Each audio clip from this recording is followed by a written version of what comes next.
अस्सलाम वालेकुम, this is me Usman. उम्मीद है आप सब खैरियत से होंगे। पीएसएल सीज़न 9 में थ्रिलर मैचेस का सिलसिला जारी है और आज फिर एक और ज़बरदस्त किस्म का मैच देखने को मिला जो कि कराची और क्वेटा के दरमियान था। शानदार बैटिंग जेसन रॉय और रदरफोर्ड की तरफ से देखने को मिली। एक टाइम पे लग रहा था कि कराची मैच में वापस आ गया और कराची जीतेगा, लेकिन रदरफोर्ड की जितनी ज़बरदस्त बैटिंग हमें देखने को मिली, 89 पे 5 आउट हो गए थे और उसके बाद टीम में वापस कमबैक करना और बहुत ही शानदार बैटिंग रदरफोर्ड की तरफ से देखने को मिली।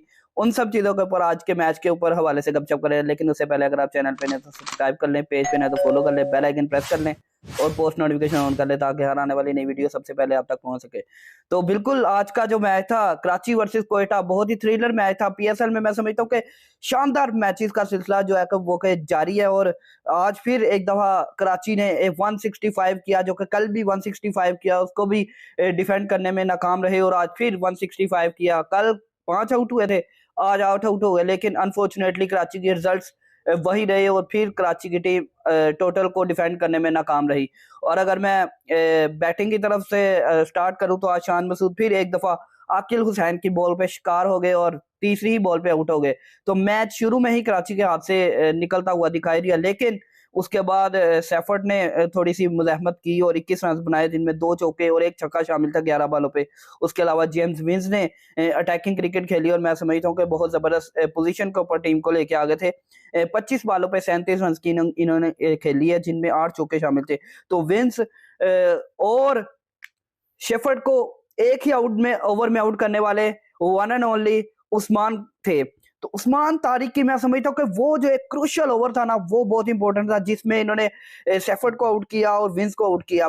अब मैं आपको बताता चलूं कि ये ओवर जो था वो मैच का टर्निंग पॉइंट था। वो टर्निंग पॉइंट इसलिए था कि विंस भी बड़ी अच्छी बैटिंग कर रहे थे और शेफर्ड भी बड़ी अच्छी बैटिंग कर रहे थे, क्योंकि कराची की टीम एक प्रॉपर उनको सेट मिल गया था। रन जो है वो लग गए थे बोर्ड पे अच्छे, पावर प्ले में उनको अच्छे रन मिल गए थे, लेकिन उस्मान तारिक ने लाजवाब बॉलिंग किया। 2 ओवर्स में शानदार जो 2 आउट किए उन्होंने 1 ओवर में, उसकी वजह से जो है वो कराची की बैटिंग जो है वो लड़खड़ा गई और एक दफा फिर से शुएब मलिक और नवाज के ऊपर जब जिम्मेदारी आई तो फिर नवाज ने आज फिर हमें मायूस नहीं किया। वो इसलिए नहीं किया कि सऊद शकील ने 2 कैचेस, इंपॉर्टेंट कैचेस जो है वो ड्रॉप कर दिए।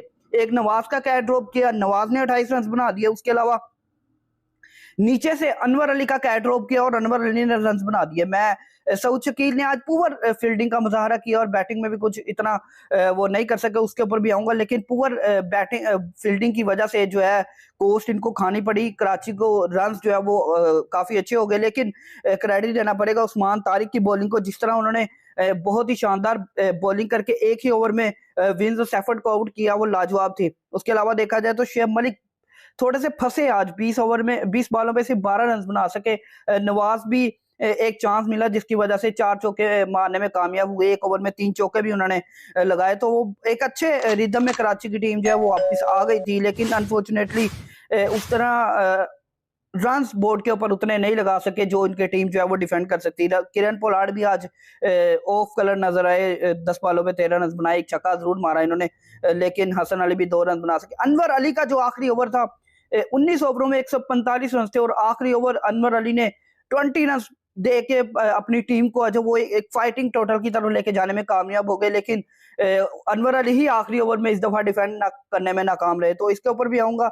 जाहिद महमूद ने 3 रन बनाए और अगर मैं बॉलिंग की तरफ आऊं तो आकिल हुसैन ने बहुत शानदार बॉलिंग की, जिनमें 4 ओवर में 34 रन देके 2 विकेटें ली हैं। उसके अलावा सुहेल खान ने बड़ी अच्छी बॉलिंग की, 4 ओवर में 36 रन दिए। देखा जाए तो अबरार अहमद, बहुत ही जबरदस्त किस्म की बॉलिंग अबरार अहमद की तरफ से भी आज देखने को मिली। अपने चौथे ओवर में 2 आउट किए उन्होंने, 4 ओवर में 31 रन देके 3 खिलाड़ियों को आउट किया। मैं कल भी इसी बात को कहा था कि स्पिन ट्रैक लग रहा था मुझे और यही वजह कि आज कोयटा के कप्तान भी पिच को जल्दी रीड करने में कामयाब हो गए और स्पिनर्स ने 7 आउट किए। आज देखा जाए तो आकिल हुसैन की 2 विकेटें, 3 विकेटें अबरार की और 2 विकेटें उस्मान तारिक की। 7 विकेटें जो वो सिर्फ स्पिनर्स ने ली हैं और 1 विकेट जो है वो वसीम जूनियर को मिली है, जिन्होंने 4 ओवर में 46 रन, काफी कॉस्टली साबित हुए हैं वसीम जूनियर। तो ये आज की मैं समझता हूँ कि परफॉर्मेंस बॉलिंग में थी और ये बैटिंग में कराची की परफॉर्मेंस रही। शान मसूद फिर नाकाम रहे। उसके अलावा मलिक भी कोई इतना को खास अच्छी कारकर्दगी दिखाने में कामयाब नहीं हो सके। तो शान मसूद को थोड़ा सा सोचना पड़ेगा, अगर कराची को टूर्नामेंट में वापस आना है, तो इसके लिए इनको थोड़ी बहुत स्ट्रगल करनी पड़ेगी कि फील्डिंग एक की पॉइंट होता है जो कि मिस हुआ है कराची की तरफ से, तो इस चीज को भी देखना पड़ेगा कराची किंग्स की। मैं समझता हूँ कि इरफान नियाजी एक जबरदस्त किस्म के हैं जिन्होंने आज फील्डिंग बहुत तगड़ी की है, शानदार फील्डिंग, और 3-4 कैचेज उन्होंने किया, तो वो बड़े जबरदस्त किस्म के कराची की तरफ से उन्होंने फील्डिंग किया। अगर मैं बैटिंग की तरफ आता हूँ कोयटा की, तो उसमें जेसन रॉय बहुत ही शानदार आगाज फराहम करने में कामयाब हुए। सऊद शकील के साथ 24 रन सऊद शकील ने बनाए, 20 बालों पे 4 चौके मारे और 31 बालों पे 52 की जेसन रॉय ने बहुत ही जबरदस्त किस्म की इनिंग खेली, जिसमें टॉप एज होकर शुएब मलिक ने खुद ही कैच किया और क्रूशल पॉइंट के ऊपर शुएब मलिक ने इनको आउट किया। और उस टाइम पे कोयटा ग्लैडिएटर्स की टीम फंस गई थी ऑलमोस्ट, और उधर से रदरफोर्ड ने कमबैक किया। 4 छक्के जेसन रॉय ने मारे, जिसमें 2 चौके भी शामिल थे और अच्छी क्रिकेट देखने को मिली। ख्वाजा नाफे आज फिर नाकाम रहे, 6 बालों पे 2 रन बना सके और आउट हो गए। तो ये मैं ख्वाजा नाफे के बारे में आपको पहले भी कहा था कि हम लोगों को चाहिए कि किसी एक प्लेयर की जो परफॉर्मेंस एक मैच की होती है उसके ऊपर सर पे बिठा लेना नहीं चाहिए। मैं उस दिन बात की जब लाहौर कलंदर्स के अगेंस्ट ख्वाजा नाफे ने बड़ी अच्छी इनिंग खेली, और मैं यही कह रहा था कि अगर ये कंटिन्यूसली 3-4-5 इनिंग्स इसी पीएसएल में खेलेंगे तो वो फिर इनका जो है वो नाम बनेगा। लेकिन अनफॉर्चुनेटली वही आज किया, अग्रेसिव ज्यादा हो गए। हालांकि जेसन रॉय उनको कह रहे थे कि मुझे सिंगल करके दो, मैं खुद हिट कर रहा हूं तो मैं कर लूंगा, लेकिन एक सेट बैट्समैन के होते हुए आपको इतनी गैर जिम्मेदाराना शॉट मारने की जरूरत नहीं थी, जो कि पुअर शॉट मैं समझता हूँ कि सिलेक्शन थी और वो बाउंड्री के ऊपर कैच होगी। ख्वाजा नाफे को थोड़ा सा सोचना चाहिए कि जब आपके सीनियर प्लेयर्स आपको सजेस्ट कर रहे हो कि आपने शॉट नहीं मारी, स्ट्राइक रोटेट करें, तो आपको क्या जरूरत है, और अभी आप क्रीज पे आए हो तो आपको अभी तो अपना नाम बनाना है। तो ये एक अच्छा चांस था उनके ऊपर, लेकिन उन्होंने गवा दिया। खैर आने वाले मैचेस में देखते हैं कि ख्वाजा नाफे क्या करते हैं। सरफराज अहमद आज फिर एक दफा नाकाम रहे। मैं समझता हूँ कि सैफी भाई को थोड़ा सा परफॉर्मेंस देनी पड़ेगी, थोड़े से बीमार थे लेकिन आज आए हैं, तो अगर उन्होंने अब कोयटा में मजीद सर्वाइव करना है, क्योंकि अब कप्तान नहीं है, 8 साल उन्होंने कप्तानी की है, तो अब सिर्फ वो बैटिंग और विकेट कीपिंग के फ्राइज अंजाम देंगे, तो उसके लिए इनकी परफॉर्मेंस बहुत जरूरी होगी। नहीं तो अगले साल कोयटा के लिए मुझे नहीं लगता कि वो सैफी भाई को आज मजीद कैरी करेंगे, क्योंकि आज उन्होंने इस सीजन में तो उनको कप्तानी से हटा दिया, अगले में हो सकता है पिक ही ना करें। तो सैफी भाई को चाहिए कि थोड़ी सी अपनी परफॉर्मेंस के ऊपर थोड़ा सा जोर दें। रायल रूसो आज फिर अच्छी परफॉर्मेंस नहीं दे सके, 10 बालों पे 6 रन 1 चौके के साथ आउट हो गए। और रदरफोर्ड जब आए, शानदार, मैं समझता हूं कि मैच ऑलमोस्ट कोयटा के हाथ से निकल चुका था जब 89 पे 5 आउट हो गए थे। उसके बाद मुझे एक सिचुएशन एक टाइम पे लग रहा था कि कराची की टीम जिस तरह की बॉलिंग और फील्डिंग न्याजी साहब, इमरान न्याजी ने बड़ी अच्छी मैं समझता हूँ कि फील्डिंग की है और बाकी प्लेयर्स ने भी रन को रोका, तो शानदार परफॉर्मेंस हुई और पूरा जो मैच का था कंट्रोल उस टाइम कराची के पास आ गया था। लेकिन रदरफोर्ड ने कमाल की इनिंग खेली, मैं समझता हूँ कि जितनी तारीफ की जाए कमाल है। बहुत ही जबरदस्त किस्म के 6 छक्के और 1 चौका लास्ट बॉल पे, 31 बालों पर 58 की 50 जो इन्होंने कंप्लीट की, और उसके बाद ओवर द लाइन किया अपनी टीम को। बहुत जबरदस्त किस्म की बैटिंग रदरफोर्ड की तरफ से देखने को मिली है। और इनके साथ साथ अकील हुसैन ने बड़ी अच्छी बैटिंग की है, जिनमें 1 छक्का और 1 चौका शामिल था। 17 बालों पे 22 रन की इनिंग इन्होंने खेली है। तो रदरफोर्ड आज के प्लेयर ऑफ द मैच मैं समझता हूँ कि शानदार बैटिंग इनकी तरफ से देखने को मिली है। पूरे ग्राउंड में उन्होंने शाटे मारी हैं और उस टाइम पे निकल गया था मैच हाथ से, लेकिन जिस तरह उन्होंने अपनी क्रिकेट को खेला है, मैं समझता हूँ कि जितनी तारीफ की जाए कम है। रदरफोर्ड ने खुद भी खेला और अपने साथ वाले अकील हुसैन को भी साथ खिलाया, तो ये एक अच्छे प्लेयर की निशानी है कि आपको मैच जितवाता है। रदरफोर्ड पास्ट में भी अपनी टीम के लिए अच्छी परफॉर्मेंसेस देते रहे हैं, तो रदरफोर्ड एक की प्लेयर हैं कोयटा ग्लैडिएटर्स के लिए। इनकी जितनी तारीफ की जाए कम है। उन्होंने फील्डिंग में भी अपनी टीम का साथ दिया और आज बैटिंग में भी हारा हुआ मैच ऑलमोस्ट अपनी टीम को जितवाया। तो एक जबरदस्त किस्म के प्लेयर हैं और एनर्जेटिक प्लेयर हैं, टीम को उठा के रखते हैं। तो जबरदस्त किस्म की बैटिंग रदरफोर्ड की तरफ से देखने को मिली है।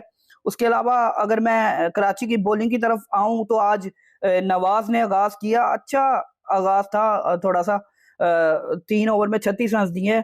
थोड़ी सी फील्डिंग मैंने पहले भी कह चुका हूँ कि फील्डिंग आज की जो थी ना वो कराची की इतनी को खास नहीं रही, लेकिन इमरान न्यासी की मैं जितनी तारीफ करूँ वो कम है। उन्होंने फील्डिंग बहुत अच्छी की है और कैचेस बड़े अच्छे किए हैं। तो उसके अलावा मुजहर रब्बानी ने 4 ओवर में 30 रन दिए हैं।